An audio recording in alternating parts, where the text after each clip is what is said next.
Assalamualaikum warahmatullahi wabarakatuh. Perkenalkan, nama saya Miftahul Khairah dari kelas PAI 32 dengan NIM 222020 388 620 8056. Adapun pemateri kelompok 1 beranggotakan 3 orang dan membahas materi terkait pendidikan Islam pada zaman Rasulullah SAW. Pemateri pertama, Saudari Rida Amalia, membahas materi pengertian pendidikan Islam. Pemateri kedua, Sri Amelia, membahas bentuk-bentuk pendidikan Islam pada masa Rasulullah SAW. Dan pemateri ketiga, Arabiatul Adawiyah, membahas strategi dan metode pendidikan Islam pada masa Rasulullah SAW. Adapun materi pada kelompok 1 yaitu membahas tentang pendidikan Islam pada masa Rasulullah SAW. Pada tanggal 17 Ramadan, turunlah wahyu Allah yang pertama, yaitu surah Al-Alaq ayat 1-5, sebagai fase pendidikan Islam di Mekah. Setelah banyak orang yang memeluk Islam, lalu Nabi menyediakan rumah Al-Arqam bin Abli Arqam untuk tempat pertemuan sahabat-sahabat dan pengikut-pengikutnya. Di tempat itulah pendidikan Islam pertama dalam sejarah pendidikan Islam. Materi pendidikan utama Rasulullah pada tahap di Mekah ada 3, yakni terkait pendidikan agama, pendidikan akliyah dan ilmiah, pendidikan akhlak dan budi pekerti, serta pendidikan jasmani dan kesehatan. Adapun cara Nabi membina dan mengajarkan pendidikan agama Islam di Madinah adalah sebagai berikut. Yang pertama, membentuk dan membina masyarakat baru. Yang kedua, pendidikan anak dalam Islam. Yang ketiga, pendidikan sosial dan politik dan kewarganegaraan. Adapun beberapa metode yang dilakukan Rasulullah SAW dalam menyampaikan ajarannya, diantaranya adalah metode modeling dan etika kemuliaan atau keteladanan.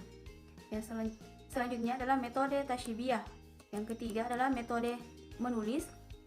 Yang keempat adalah metode mengulang-ulang materi. Selanjutnya ada beberapa strategi pengajaran pada masa Rasulullah SAW. Yang pertama, strategi rahasia atau perorangan. Dimulai dengan cara Rasulullah mendidik istrinya Khadijah secara sembunyi-sembunyi agar beriman kepada Allah dan menjauhi larangannya. Strategi selanjutnya adalah strategi terang-terangan.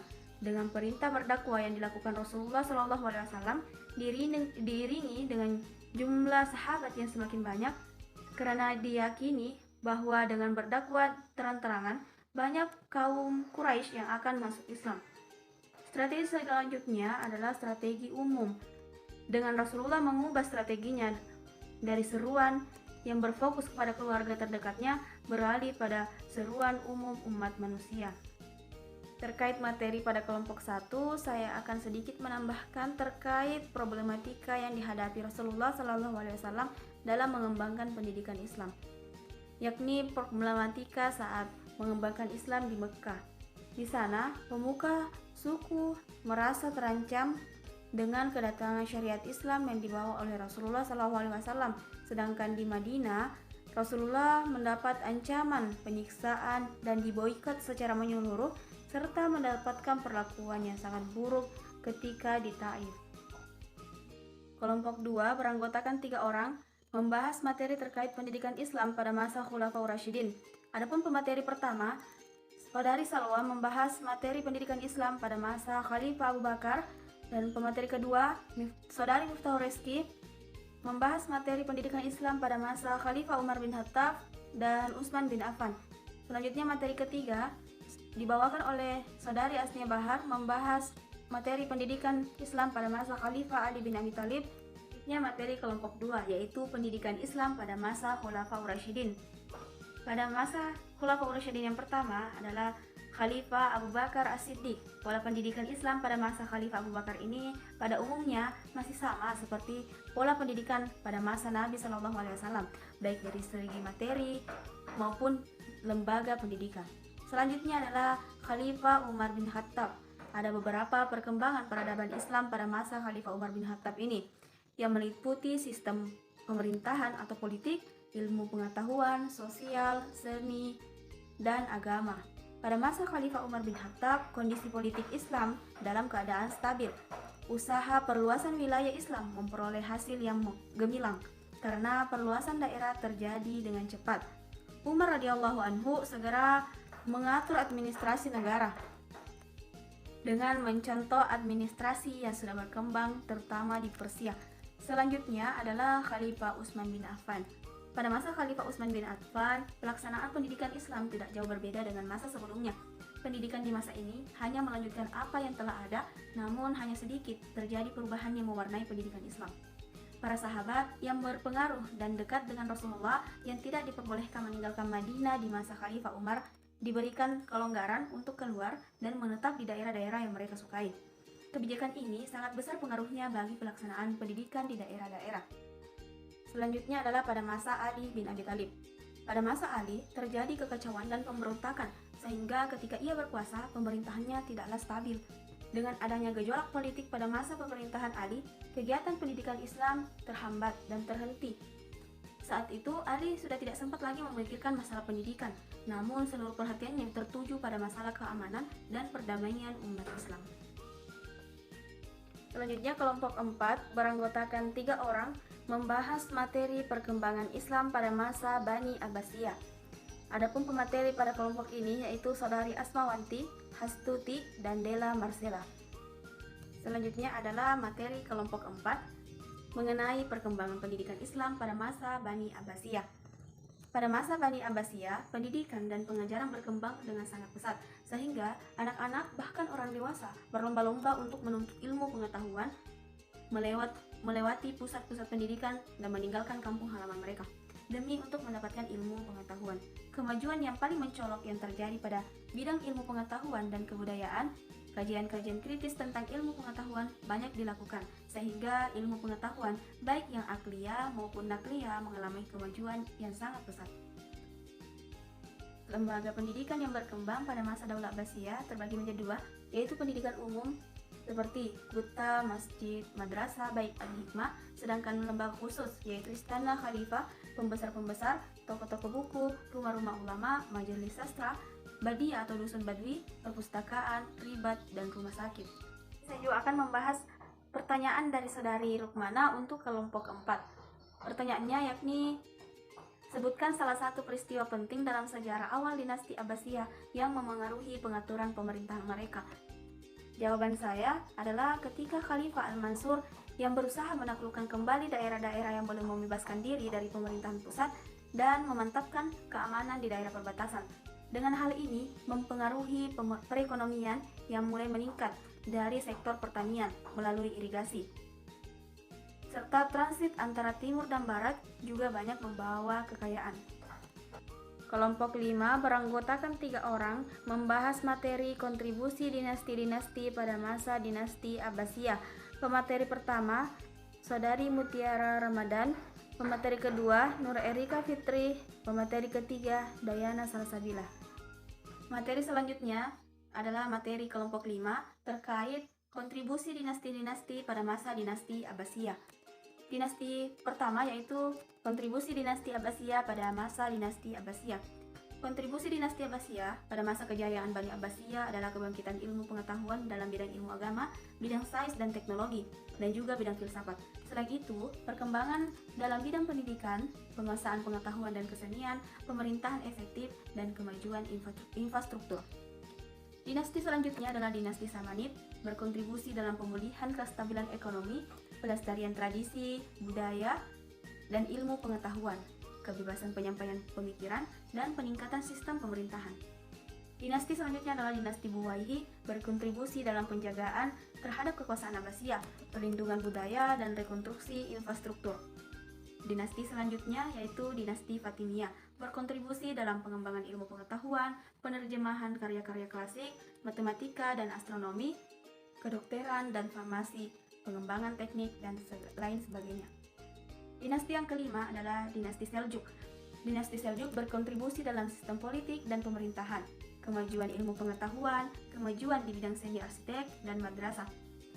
Dinasti selanjutnya adalah dinasti Ayyubiyah, berkontribusi dalam bidang politik dan militer, bidang sosial dan ilmu pengetahuan.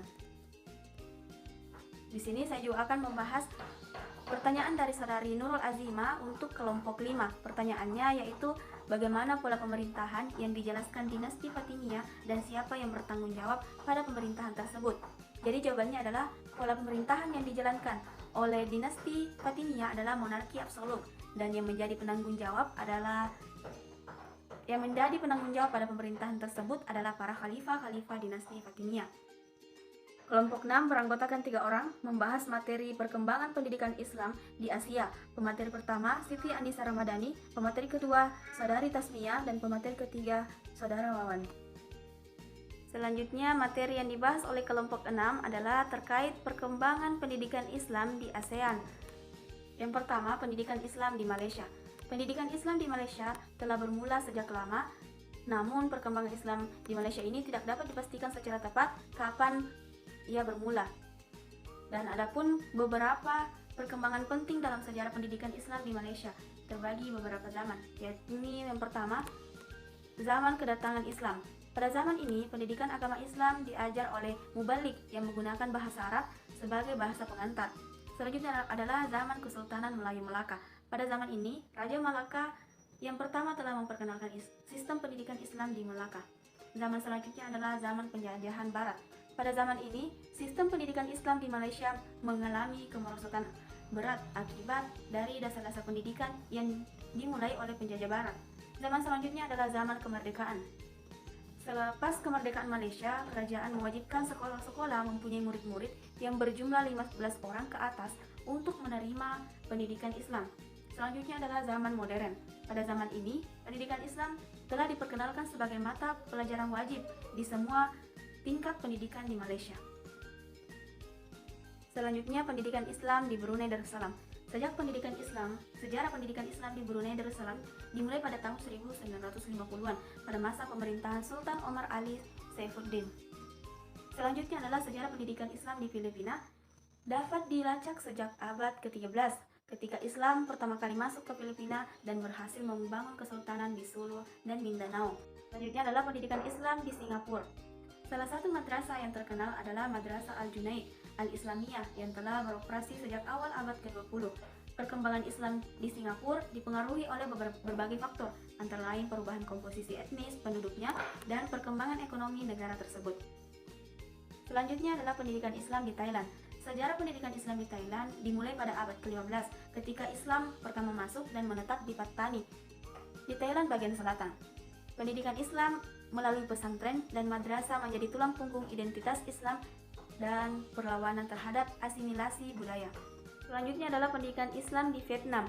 Di Vietnam ini terdapat lembaga pendidikan keagamaan seperti Madrasah Al-Nur dan pesantren Darussalam. Selanjutnya adalah perkembangan pendidikan Islam di Indonesia.